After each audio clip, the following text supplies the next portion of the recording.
Back in December, New York Mets general manager, Brodie Van Wagenen, said on WFAN that he did not want to build a team for the long term only to have its ace pitcher, Jacob DeGrom, leave after 1 or 2 years.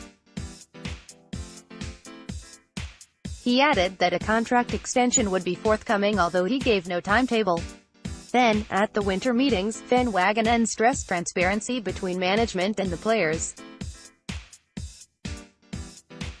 He said the players work for him and not vice versa, and that the Mets would be a players' first organization.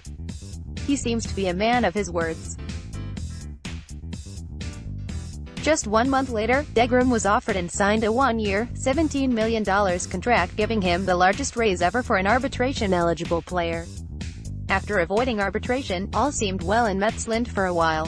DeGrom received a record raise and the issue of DeGrom seemed to be, at least for the moment, solved. But then the landscape of baseball began to change. Concerns arose of the lack of free agent signings for the second straight off-season, and trepidation about the collective bargaining agreement came to the forefront. Although the CBA doesn't expire after the 2021 season, the unknowns involved sent players clamoring to try to get long-term deals. The stagnant free agent period suddenly became explosive, with big stars negotiating with teams for long-term deals. When all was said and done, over $1 billion would be spent on extensions and free agent signings.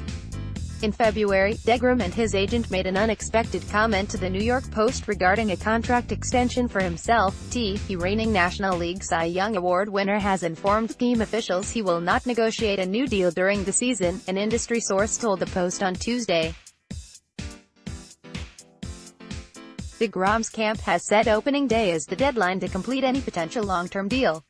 The Mets were now on the clock. They had to decide whether to hold the course and keep control of the still arbitration-eligible star pitcher, or yield to the wishes of DeGrom's new agent, Jeff Berry, and a large percentage of Mets fans. The Mets made the right decision, the only decision. Van Wagenen wants to be a different type of general manager with an omnipresent style that makes him accessible to his players. A team, as mentioned, where the players come first. The last thing this Mets team needs is dissension flowing through the clubhouse. Noah Syndergaard spearheaded what others undoubtedly were feeling when he said, "I just think they should quit all this fuss and pay the man already." The Mets did just that when they offered him the second highest guaranteed contract in Mets history, a 5-year $137.5 million extension, which is just short of the $138 million David Wright received. The $27.5 million average annual value of the contract is the 8th highest for a pitcher in MLB history and is the highest AAV contract for a pitcher in Mets history. DeGrom, who will turn 31 this June, joins a list of highly paid free agents paid this winter that includes Bryce Harper, Manny Machado, Nolan Arenado, Justin Verlander, Chris Sale, among others. Verlander, 36, just agreed to a 2-year extension worth $66 million, putting him the same stratosphere as Zack Greinke as the highest-paid pitchers in baseball based on AAV. Sale's contract seems to be the template that the Mets used for DeGrom's deal. The 29-year-old inked a 5-year, $145 million with the Boston Red Sox. Like DeGrom's contract, Sale has an opt-out after the 2022 season. The major difference is that Sale will make his fortune starting next year when he receives $30 million, while DeGrom's windfall will begin in earnest in 2021 when he receives $33.5 million. The most important part of DeGrom's contract is that it could set a precedent for other Mets to get paid. Zach Wheeler will be a free agent after the 2019 season. After the 2021 season, Steven Matz, Noah Syndergaard, and Michael Conforto will become free agents. These players represent a core for the Mets going forward. They can now see that management is not opposed to extensions or large free agent signings. It would be nice to see a little stability in the Mets going forward, and the DeGrom signing can only help to attain that goal. Finally, there's team harmony. Although the Mets had not turned into a soap opera yet, tempers were simmering. Syndergaard, as said, has been the band leader, sort of the spokesman as to how others may feel.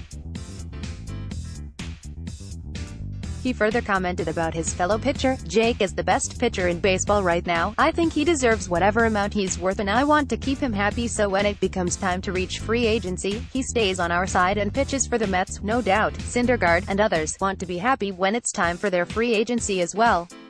There was also the issue with flying to Syracuse.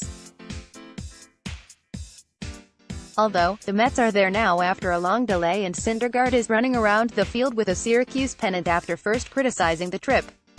So all appears well as the season is set to begin Thursday in Washington. If DeGrom wasn't taken care of, who knows what ramifications it would have had to a clubhouse that appears to be cohesive and friendly. Yes, there are some injuries that must be dealt with and further extension issues to discuss, but at least Van Wagenen responded as he said he would. He said that DeGrom should be traded if a long-term deal wasn't reached when he was his agent a scant few months ago. Today, as his general manager, he made good on his own assertion. Some are going so far as to say that this deal had to get done to save the season. Others feel that it will create a new atmosphere among the Mets that will permeate throughout the club. Their ace has been paid. It was the correct decision. It was the only decision.